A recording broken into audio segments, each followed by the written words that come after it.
Sejambak mawar seharum kasturi buat peneraju majlis, barisan panel hakim yang sentiasa berasimilasi dengan kebenaran, saudara penjaga masa yang sentiasa cakna dengan randiknya, hadirin dan hadirat yang bermisi, seterusnya warga intelektual penerus wawasan negara. Assalamualaikum warahmatullahi wabarakatuh dan salam keluarga Malaysia. Hadirin yang dimuliakan, bersatu kita teguh, bercerai kita roboh. Begitulah indahnya pepatah orang dahulu, sebagaimana indahnya maudhu pidato yang akan meniti di bibir saya. Penyatuan rakyat, teras keamanan. Penyatuan saya fahamkan sebagai satu proses yang menyatupadukan anggota masyarakat dan negara seluruhnya, supaya setiap anggota masyarakat dapat membentuk satu identiti, nilai bersama dan satu perasaan kebangsaan dalam kalangan mereka. Teras keamanan merujuk kepada asas kesejahteraan dan keselamatan ekonomi, politik dan sosial sesebuah negara. Sepanjang pidato saya ini, saya ingin mengajak hadirin sekalian menilai kepentingan perpaduan sebagai teras keamanan negara berdasarkan sebuah cerita, iaitu peristiwa berdarah 13 Mei 1969.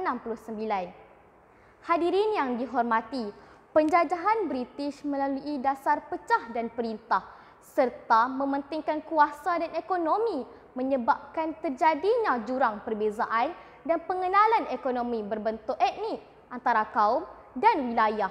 Pelbagai kaum terasa seperti tidak mendapat pembelaan dan peluang yang sewajarnya. Dalam kempen pilihan raya 1969 pula, terdapat parti-parti politik yang telah menimbulkan isu-isu sensitif yang menyentuh kaum tertentu.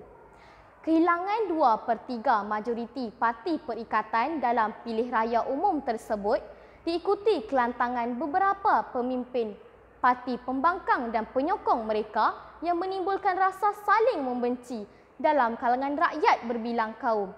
Kemuncak manifestasi perkauman ini ialah peristiwa berdarah 13 Mei 1969. Peristiwa ini menunjukkan bahawa perpaduan nasional sukar dicapai jika terdapat jurang perbezaan yang terlalu besar, terutamanya dari segi ekonomi, politik dan sosial antara rakyat pelbagai kaum. Oleh itu, pada bulan Januari 1970, Majlis Perundingan Negara MPN ditubuhkan. Fungsi-fungsi utama majlis ini ialah meneliti isu-isu perpaduan negara dan mencari jalan untuk menyelesaikannya. Antara hasil utama majlis ini ialah Rukun Negara dan Dasar Ekonomi Baru DEB. Hadirin yang dirahmati, seperti yang kita ketahui, tanpa perpaduan kaum, keamanan tidak dapat diwujudkan kerana rakyat akan bergaduh sesama sendiri sehingga menghancurkan keamanan sesebuah negara yang telah dibina itu. Pertelingkahan antara rakyat hanya akan menghasilkan suasana hidup yang porak-peranda. Oleh yang demikian itu, benarlah bahawa perpaduan kaum itu penting demi keamanan negara. Persoalannya, bagaimanakah kita dapat mengukuhkan perpaduan kaum di negara ini?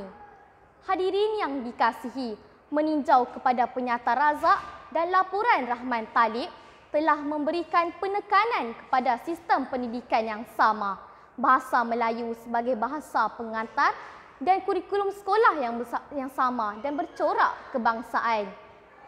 Oleh itu, benarlah bahawa sistem pendidikan ini merupakan satu kaedah untuk mengekalkan perpaduan dalam kalangan rakyat yang berbilang kaum dan agama. Selain itu, penekanan kepada sikap berbangga menjadi warga negara Malaysia harus diterapkan dalam jiwa pelajar. Hal ini boleh dilakukan melalui pelbagai jenis pertandingan, sambutan Bulan Kemerdekaan dan Hari Patriotik. Konklusinya, semua pihak haruslah berganding bahu dan tidak mengharapkan pihak kerajaan semata-mata dalam mewujudkan perpaduan kaum. Janganlah kita bersikap evasif mahupun bagai enau dalam belukar, melepaskan pucuk masing-masing kerana perpaduan kaum itu hanya akan wujud apabila semua kaum menjalankan obligasi masing-masing secara sempurna dan bersikap bertolak ansur. Sebelum melangkah pergi, serangkap pantun untuk renungan kita semua. Berbilang bangsa, sehati sejiwa. Keluarga Malaysia jadi pegangan. Pemimpin cekap lagi berwibawa. Penyatuan rakyat, teras keamanan. Sekian, terima kasih.